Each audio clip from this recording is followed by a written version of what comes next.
Hello and welcome to Season 9, Episode 1 of the Virtual Coffee Podcast. We're grateful to be sponsored by Level Up Financial Planning, who understands the importance of finding balance between having an awesome life today and being confident and excited about your future possibilities. If you want to take your financial confidence to the next level, check out levelupfinancialplanning.com and you can get that link in our show notes. I'm Bekah, and this is a podcast that features members of the Virtual Coffee community. We're an intimate group of developers at all stages of our tech journey, and we're here on this podcast sharing our stories and the things that we have learned. And here with us to share today is my co-host, Dan. Yo, what up, Beck? How's it going? So, hey, it is very, very good today. I am very excited for this season because we have a specific topic for the entire season. Yes, we do. It is the season of Hacktoberfest, and so Hacktoberfest is a big deal for Virtual Coffee. There's the air horns. There we go. We need some like spooky air horns. I don't know. I put up Halloween lights to my house last night, and I'm like all in. I'm feeling spooky too. I bought some pumpkins today at the grocery store. Oh yeah, man, it's decorative gourd season. All right. I grew so many amazing decorative gourds in my backyard. I thought they were pumpkins. They are not. They're decorative gourds. So if anybody needs decorative gourds, I'll take and one. you're in the Ohio, West Virginia, Pennsylvania area. I'm not. You're in Ohio, Dan. But I'm not in. Oh, you mean / Western Pennsylvania? Yeah, we can like meet, and I will give you decorative gourds. Okay, let's do it. I Anyway, have many of them because it is both spooky season yes, and Hacktoberfest season. that's right. So Hacktoberfest is traditionally is a program run by a company called DigitalOcean, and it's all about open source contributions. It's all about getting people into open source, and we love open source at Virtual Coffee. And Love. also, Hacktoberfest was what 2 years ago, 3 years ago, October of 2020. So 3 years ago, this will be our third year, right? And the first year was really a turning point for Virtual Coffee as a community, as an organization. It's kind of when we banded together, and it was our first real initiative as a group, right? And it was awesome that year. It was awesome last year, and I am very excited to be getting into that again this year. And Yeah, oh, go ahead.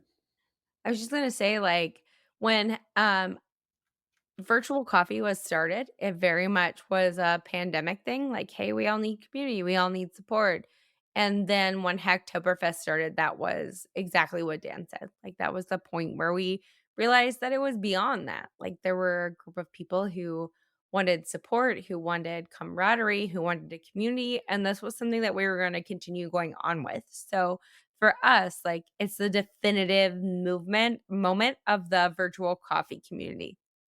Yeah, absolutely. And since the timing worked out with our podcast seasons and lined up with this month and next month, we decided this season will be all about open source topics, right? So a little bit different. Instead of doing, single interviews with people about their journeys, what we're going to be doing is just talking about open source with people. So with that being said, I guess our first episode is with Ayu and Dominic, both longtime Virtual Coffee members, both big time contributors to the open source, both open source and the behind the scenes stuff at Virtual Coffee, and both very, very great people. So we talked about just generally Preptember. So I guess that's another term that we didn't explain, but Preptember is the lead into Hacktoberfest, right? And Preptember is all about getting prepared. Becca, do you want to tell us a little bit about what happens in Preptember? Preptember is getting prepared for Hacktoberfest, which is a month-long contributions to open source. And so for us, there's a twofold way that we approach this. So it's from the maintainer's viewpoint, like how do you prepare your repository for open source? How do you onboard the contributors that you need for your project? And from a contributor standpoint, we look at like, hey, where are you at in your open source journey? What are your goals? What are your needs? And how can we help you along that journey? And so that might be your very first contribution to open source. And that might be like, hey, I've contributed to open source in a lot of ways, but like I really want a promotion at my job and I want to figure out how I can get that and utilize open source as one of those bullet points on my resume. And so for us, like we're here for people at all stages of that journey, from maintainer to growth at your contributor status, and finding different ways for folks to be able to engage in that and to grow. And like our mission at Virtual Coffee is to be in a community that allows room for growth and mentorship at all levels, and to create meaningful opportunities for learning, leadership, and contribution for everyone. And so, like, that is exactly what we're looking for during this Hacktoberfest season and open source, because we believe that the value of open source is to provide these opportunities for lots of different folks. And not only that, but the tech landscape overall. Like there are many different ways that you can influence how the world interacts with open source. And I believe the statistic is like 90% of the world interacts with open source software every single day. So like to be able to That's touch wild. that is incredible. Yeah. Um, Absolutely. And so Ayu and Dominic are heading up some of our key Preptember initiatives. And so we're going to let them talk about that here in a second. And well, I guess right now. And we start every episode of the podcast like we start every virtual coffee with our names, where we're from, what we do, and our random question as part of our introduction. And we really, really hope you enjoy both this season and this episode.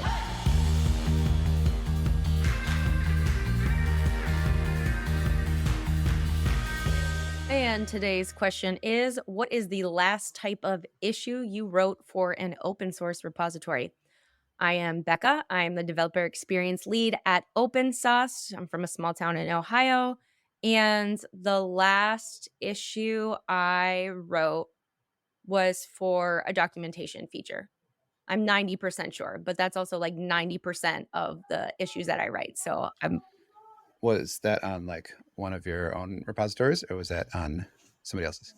it's probably on the OpenSauce docs repository. Nice. Yeah. Cool. Well, hello, everybody. I am Dan. I do computer stuff. And Cleveland. Yeah, Cleveland, Ohio. And I was trying to remember what the last issue I wrote. I spent maybe 45 minutes working on an issue for the Next.js repo and then realized I didn't understand what was happening and I deleted it.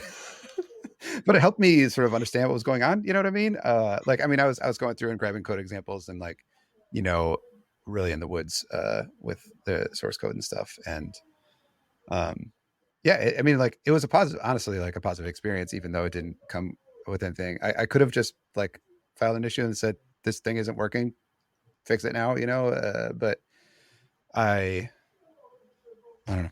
I dug in pretty deep and then realized like there's some things there's some things going on that I don't know about. So I hit pause on that one, and yeah. So I don't know. That doesn't super count because I didn't actually submit it, but that's the last one I can remember. So that's going to be my answer. To Uh, be clear, we didn't Go ahead. say submitted. So you did write Sure, it. So sure, technically. yeah. Dominic, go ahead. Yeah, I'm Dominic from the United Kingdom, and I work as a full stack developer at a mainly e-commerce focused web development agency. And I also do open source stuff in my spare time. And I think the last issue I opened was categorized bug fix, but related to documentation. So you can take what you like from that as to what type it actually was. Yeah. So, hi everyone. I'm Ayu, and I'm a tech blogger also from a developer base in the Netherlands. And the last time was documentation feature. Yeah. Nice. Yeah, I was just while we were talking realizing we could probably go on GitHub. I think you can go on GitHub and look at like your issues that you've made somehow. So like, how do we do that? Issues. Sorry, this is really exciting for everybody. But Yeah. if you go to GitHub/issues, like I think oh yeah, created. Look at that. The default one is like issues created by you. So now I'm looking at all my I'm just gonna see if I can find another one that, Oh, it's just GitHub slash uh use? yeah, yeah. And so that shows And like I think it's the author. the so the default, if you just, well, for me anyway, if I just went slash issues and it like defaulted to created by me. Yeah, Um that's nice. and the first one I can see that's not a work one that's actually submitted was for this React CodePen embed thing in June. So there you go. Nice. So GitHub slash issues. We'll link them in the show notes. You can check it out yourself. All right. Well, Ayu and Dominic, thanks for being here with us today. Both Ayu and Dominic have previous episodes on our podcast, so you should definitely check them out. But today, since this season of the podcast is themed about open source, we have Dominic and Ayu here who have done a lot of really great stuff for virtual coffee and all of the things that we've been doing with open source. So they've worked on the guides and they worked on this month's monthly challenge, which is Preptember. And so Preptember is the month where we prepare for Hacktoberfest. And that might seem silly or counterintuitive or like a lot of time and effort, but I think that it's worth having this conversation and talking about like why we're preparing and how we're preparing things. And so I'm going to send it over to IU first, and maybe you can talk a little bit about how we're preparing contributors and why it's important as a contributor to prepare for Hacktoberfest. Yeah, so I think it's very, very important for contributors to prepare themselves for Hacktoberfest, especially the beginners. I remember the first time I contributed to an open source. It sounds sort of like what we have now with the Preptember repo, where I, like only um, submit my own name and then what I did at that time. But the process of the contributing, and that was like very hard for a beginner, especially, like doing all the GitHub and the Git itself, like on the version control itself. So I'm thinking like for this September, it would be nice for us to have this kind of repo for our members, especially the beginners, to like practice open source. So I was like really thrilled when you mentioned, Becca, that we would like to have that repo. So yeah, and then I also talk about it and discuss it as well with Dominic, and yeah, and here we are. Awesome. So, Dominic, will you take a minute to talk about the maintainer side of Preptember for virtual coffee?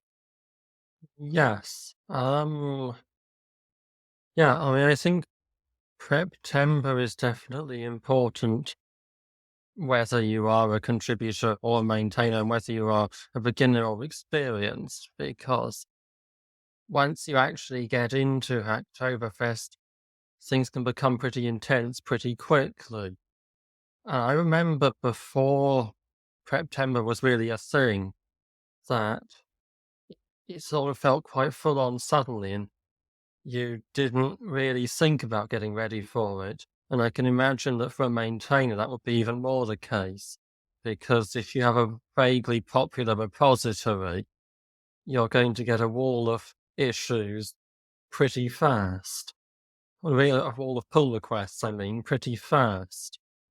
So maybe this year not quite so much, because I wonder if the lack of T-shirt will mean people will actually be less worried about whether they complete the challenge or not.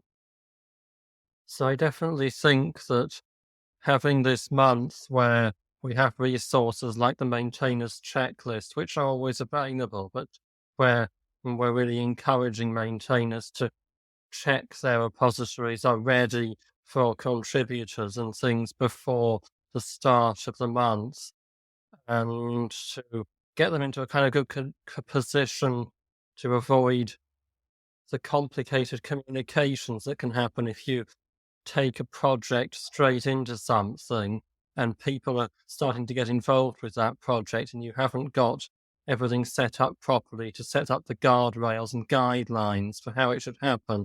And then the chaos creates an overflow of information that you can't handle, so you can never get on top of it. So if you don't get on top of it before it starts, it will simply get worse as the month goes on. And then at the end of the month, you'll get people mm, getting cross with you because you haven't done anything with their pull requests and they want them approved. Um, and this year we also are hoping that maintainers will once they have got their repositories ready, add them to our practice repository, mm, where we're also keeping track of the list of repositories to recommend to contributors in October. So the practice repository is not just for new contributors to learn how to use open source, it has a dual purpose. And so maintainers are also very much, we would like them to contribute to that. Yeah, I think that's so important. I mean, all of this stuff, it takes preparation because getting into open source, especially for the first time, there's a learning curve there, right? Like I was talking about, you have to understand how to use Git. You have to know what a pull request is. And there's a lot of language there that I think that folks who have been doing open source, even for a little bit, forget that these are things that you need to learn about. And even now, right before we got on here, I was going to go add some things to our practice repository. And the practice repository is a really great idea because it helps people familiarize themselves with making pull requests and what it's like to write a commit message and branches and all of that stuff. And so I was going through the virtual coffee checklist for some of the repositories that I think would be good. And I'm like, oh, wait a minute. We're missing Yeah. these things in this repository. And so actually this was a question that I posted in Slack right before this because for the repositories, we have our code of conduct, we have our contributing guide all in our GitHub community health files, but there's not a clear connection to each of the repositories in the way that I anticipated it would be. So I don't know if I'm missing something, whether there's another step that I need to follow through, or that's just like the central place to house these things. But the point is, using this repository has helped me realize, like, okay, this might not be super clear for people who are contributing because it doesn't appear in the way that I anticipated it would. Yeah, so I think that also highlights an important issue, is that especially once you get into the maintainership, is that it's not just about the code, it's also that the communication with other people is possibly even more important than the code itself. And that if you can't get the communication right, the code is probably going to be wrong too. And a lot of these things in the repository checklist is to do with creating the right environment to get the communication right. And everything else, I would almost argue, follows from that.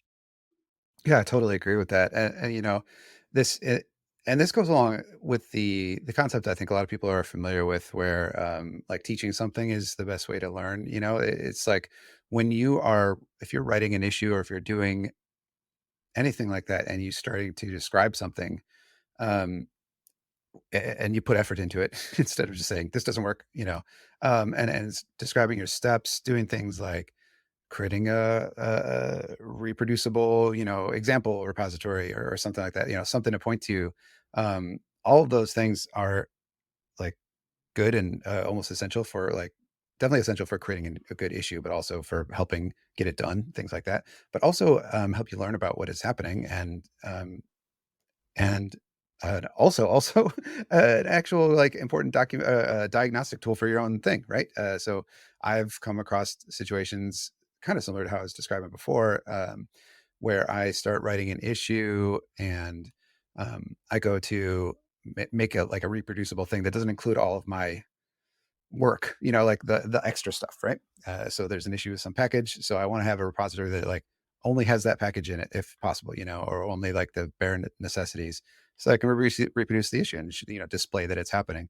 And I have done that, and the issue doesn't happen, you know, Yeah. and then I'm like, oh, all right, well, something else is going on here, and sometimes you'll find like, okay, it is still a bug with that package. Sometimes you'll be like, oh, you'll discover that it's actually a bug with some other package, and sometimes you'll discover it's just on your end. Um, but it's it has like using that like using your communication skills like Dominic was describing have benefit like many different benefits in many different ways, especially in open source. I think all of coding, but especially open source, it's really a useful skill to practice. Yeah, so let's take a step back too and talk about the contributors and preparing contributors for Hacktoberfest. And what are some of your favorite tips for folks who are new to open source? Maybe they're going to be doing Hacktoberfest for the first time. What do you think are some of the top things that would help them out? Yeah, so I think that first of all, it's really great to see that there are not only us, I think there are also like communities that starting with the Preptember and having like the practice repository like ours. So I think it would be good, like to practice open source with these kind of repositories, and also start to looking for how do you say, the Hacktoberfest repository, or any other repositories that interest the contributors. Like start to read the documentation and see if, for example, they can follow the documentation and stuff. And then start to also like look around like how to create a good issue. Like if you find something, and then don't be afraid to like raise an issue and say that, hey, I'm going through the documentation, and this part is, like, I think there's something missing here. Maybe we can fix that. And always remember that when you raise issue, that um you don't need to have the solution, because, like, especially if the issue is a bug, you cannot like have the solution like right away. So if you find an issue or a bug, just raise the issue and don't be afraid of it. Yeah, I was nodding very vigorously there, but I totally agree with that. You don't writing finding issues is important and um, incredibly valuable. You don't have to. There's no. I don't think there's any social contact social contract that says if you write an issue, then you need to be the one that fixes it. Finding something broken, that there's a good chance that nobody knows about it except for you, or maybe some people know about it but they ignored it or whatever. But it, assuming you have searched through the issues already, um, then and so you're not like just duplicating another issue. The I think getting something down is very important. And if you don't have a lot of experience, or you don't, you know, maybe you don't know, haven't like gone down the path of creating a reproducible example and stuff like that. I think just saying that in the issue description is fine. Like I talked about how like it is valuable to dig really deep into things, if possible, but like something is, I think, better than nothing, squeaky wheels and all that, whatever the saying is. The early bird catches the worm, I think. Thank That's you, right. Dom. Exactly. Exactly. See, Dominic knows what I'm talking about. Uh, Exactly what I was saying. Okay, so we've given some tips for first-time contributors. Now, let's talk first-time maintainers, because I think that that's a really challenging thing. I learned a ton. Let's see, it was October of 2020 when I was a first-time maintainer for Hacktoberfest. And I think, well, at least 2 people here contributed to my repository. Um, maybe 3. But I learned a ton through that experience.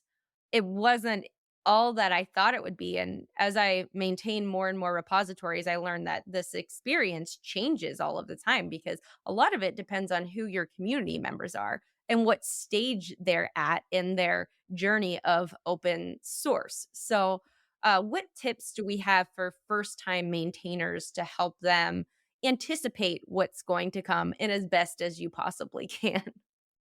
Yeah, I mean, I think to start off with, it depends on very much on what type of repository you have.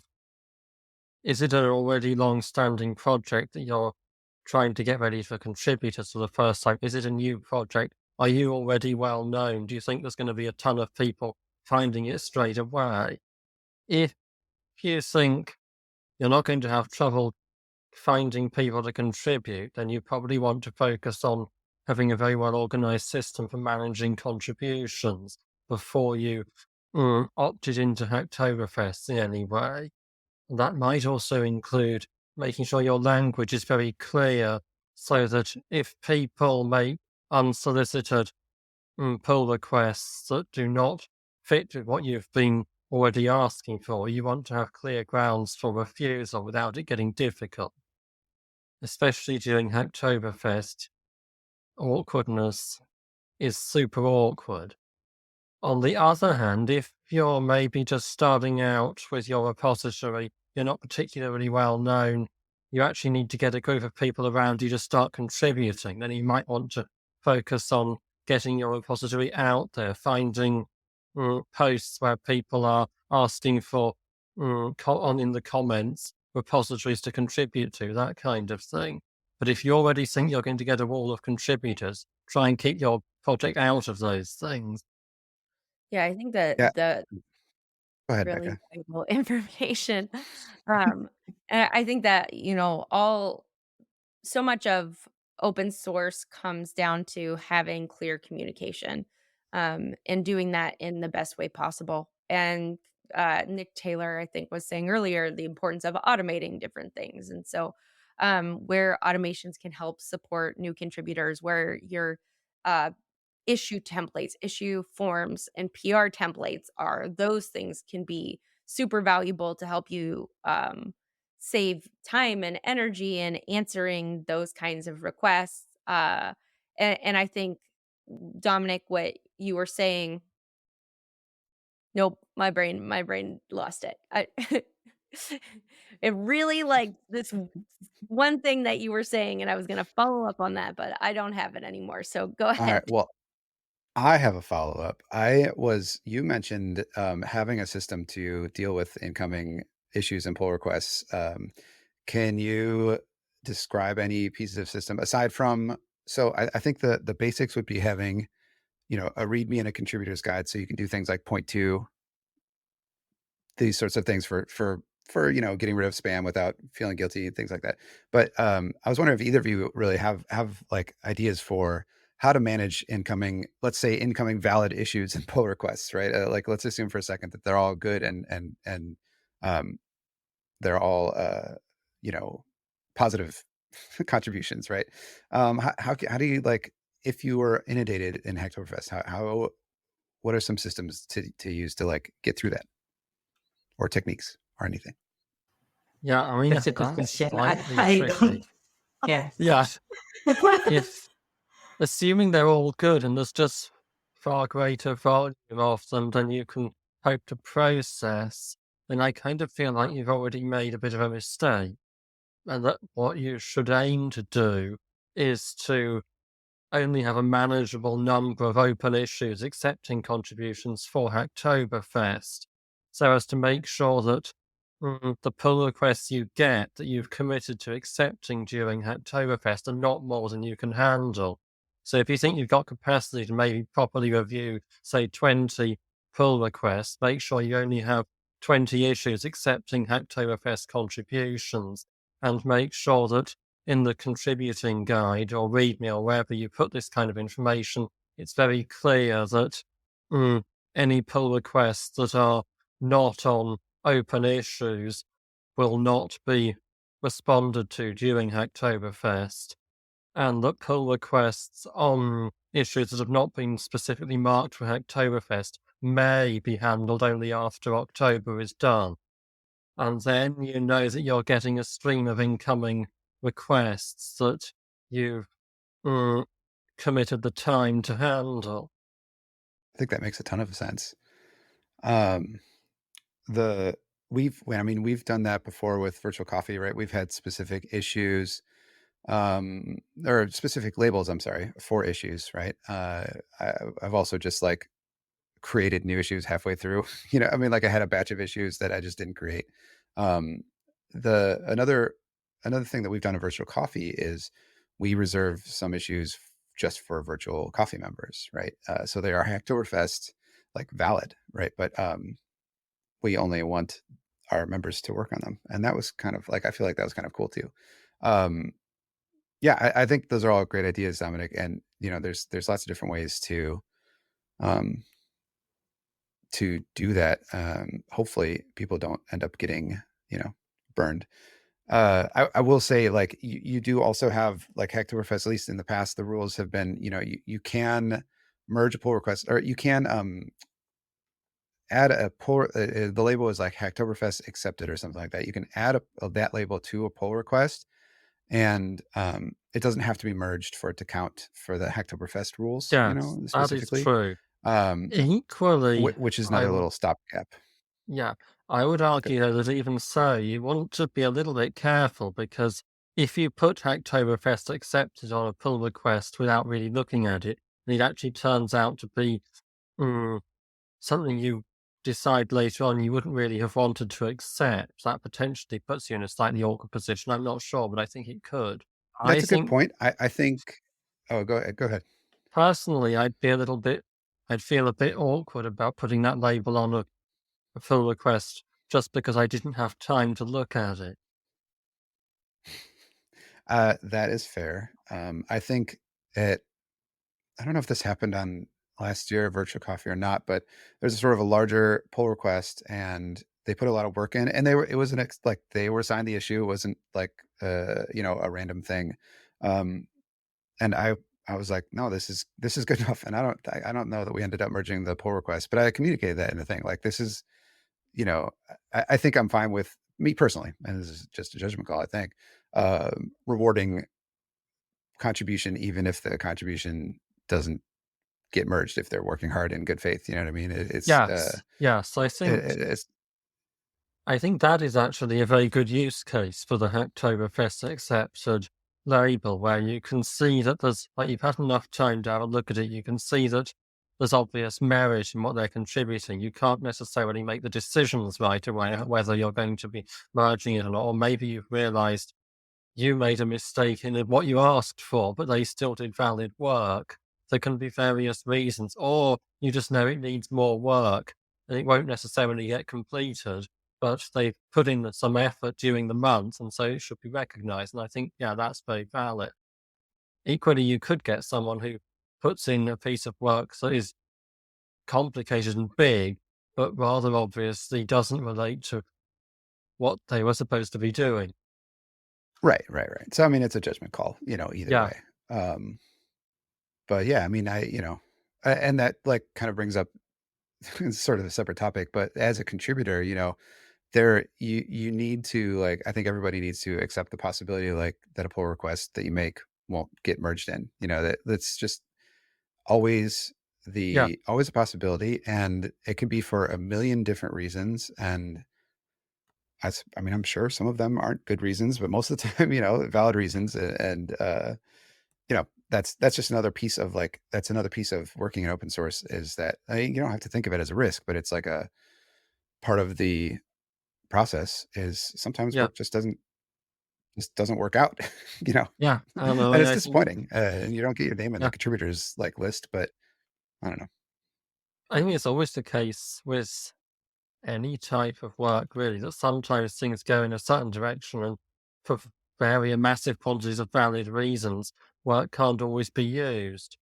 And it's actually quite helpful to go into a situation knowing that that's a possibility and that it's not really wasted work, because probably the work had to be done for someone to realize that actually, this isn't what we wanted to do. Sometimes you just don't know until it's been done.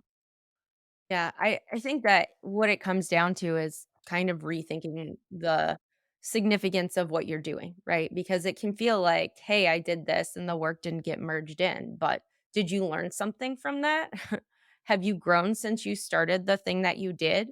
Because ultimately, that's the value, right? That you have learned something and you're able to take that forward, or you're able to share that with other people. Because I think that it's even valid to share that experience with other people. It's not a failure, and I think that we tend to frame it in that way, like, "Oh, it didn't get merged, so I failed," but that's not true, right? Maybe maybe you just added a bunch of white space to a repository and the maintainer was like, no thanks, sir. But what it comes down to is um, growing from that experience as a contributor, as a maintainer, and taking away that lesson learned and moving forward with it. I think also another thing is that when you're working on open source, it's worth remembering that you're working in public and a lot of people, including like people who may give you opportunities in the future, can see how you approach things and that and kind of thing. And actually, people who say might employ you in the future are going to know that sometimes you're going to be working on stuff that ultimately that work is not going to be used by the company because priorities change, stuff happens, you realize you're not going to do it. And so the way that you conduct yourself when faced with that situation is something also on display when you get into that situation where the pull request is not going to get merged. And that's valuable as well. Yeah, thanks so much. And I want to thank both Dominic and Ayu for being here today to talk about this. I think that this is really valuable and useful to folks. So, are there any last words of wisdom you have for folks who will be contributing or maintaining this Hacktoberfest? I never maintained a repo before, so I cannot say about maintainers, but for contributors, just don't be afraid of open source, because at first it will be intimidating, but there are many people and also communities who can help you with it. And yeah, just have fun.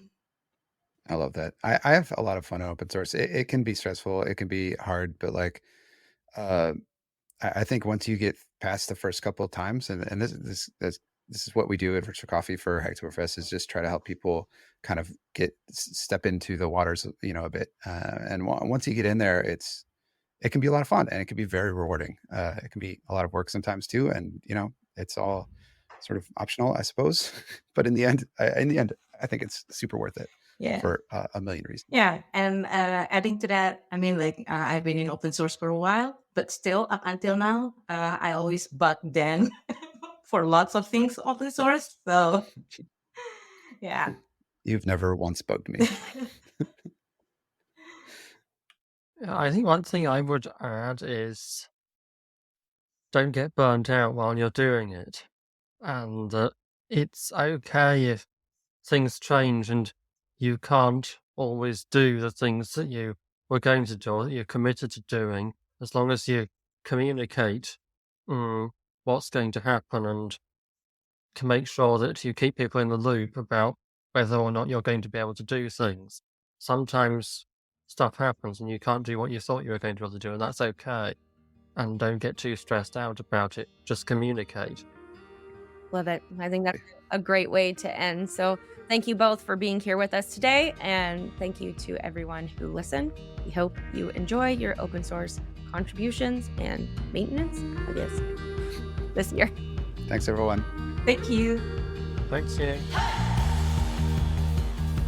Thank you so much for listening to this episode of the Virtual Coffee Podcast. This episode was produced by Dan Ott and Bekah Weigel. If you have questions or comments, you can hit us up on Twitter at virtualcoffeeio or email us at podcast@virtualcoffee.io. You can find the show notes, sign up for the newsletter, buy some VC merch, and check out all of our other resources on our website, virtualcoffee.io. If you're interested in sponsoring Virtual Coffee, you can find out more information on our website at virtualcoffee.io/sponsorship. Please subscribe to our podcast and be sure to leave us a review. Thanks for listening, and we'll see you next week.